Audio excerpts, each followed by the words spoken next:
Hi, hello everyone. Welcome to my channel. I'm HRK. So today we are going to see deal in versus deal with. So మనకి deal పక్కన in అనే preposition వస్తుంది, with అనే preposition వస్తుంది. So మరి deal in ఎప్పుడు use చేయాలి, deal with ఎప్పుడు యూస్ చేయాలి చూద్దామా. సరే, ఫస్ట్ వన్ డీల్ ఇన్ అంటే ఏంటి? ట్రేడ్ ఇన్ అంటే ఏదైనా బిజినెస్ పర్పస్ గురించి మనం చెప్పేటప్పుడు డీల్ ఇన్ చెప్పాలి. సో ఏదైనా బిజినెస్ కానీ మన ఆక్యుపేషన్ గురించి కానీ చెప్పేటప్పుడు ఏం చెప్పాలి? డీల్ ఇన్ చెప్పాలి. For example, my uncle deals in marketing. So మా అంకుల్ మార్కెటింగ్ బిజినెస్ చేస్తాడు అని.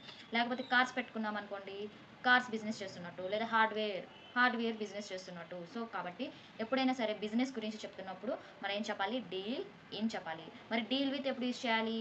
ఏదైనా మ్యాటర్ గురించి కానీ పర్సన్ గురించి కానీ చెప్పేటప్పుడు మనం డీల్ విత్ యూస్ చేయాలి. అంటే ఏంటి?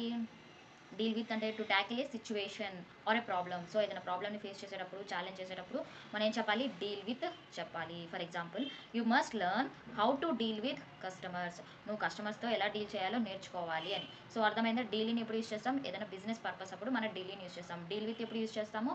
ఏదైనా సిచ్యువేషన్లో ప్రాబ్లమ్ని ఫేస్ చేస్తున్నప్పుడు మనం డీల్ విత్ యూస్ చేస్తాము. ఓకేనా? సో క్వశ్చన్స్ చూద్దాం చూడండి. సో ఇక్కడ ఏమి ఇచ్చారు? స్పాటింగ్ ఎర్రర్ ఇచ్చారు. సో మీరు ఎక్కడ ఎర్రర్ ఉందో చెప్పాలి. I cannot deal from those unruly students. So ఇక్కడ ఏం చెప్తున్నారు? డీల్ ఫ్రమ్ అని చెప్తున్నారు. ఇక్కడ స్టూడెంట్స్ అనేది ఏంటి? పర్సన్ కదా. సో కాబట్టి ఏం రావాలి ఇక్కడ మనకి? డీల్ విత్ రావాలి. So I cannot deal with those unruly students. ఆ స్టూడెంట్స్తో నేను డీల్ చేయలేను అంటే ఇదేంటి? ప్రాబ్లమ్ ఫేసింగ్ కదా, కాబట్టి డీల్ విత్ వస్తుంది. సో ఎక్కడ ఉంది ఎర్రర్? బీలో ఎర్రర్ ఉంది. Next one, my father deals dash garments. So గార్మెంట్స్తో వాళ్ళ ఫాదరు బిజినెస్ చేస్తారంట. సో కాబట్టి ఇక్కడ ఏమొచ్చింది? బిజినెస్ గురించి వచ్చింది కాబట్టి ఏం రావాలి?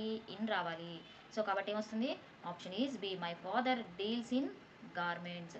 మా ఫాదరు గార్మెంట్స్ బిజినెస్ చేస్తారు. సో మా ఫాదర్ యొక్క ఆక్యుపేషన్ ఏంటి? గార్మెంట్స్ అని. ఓకేనా? So I hope you enjoy the session. In next video we will see the next proposition errors.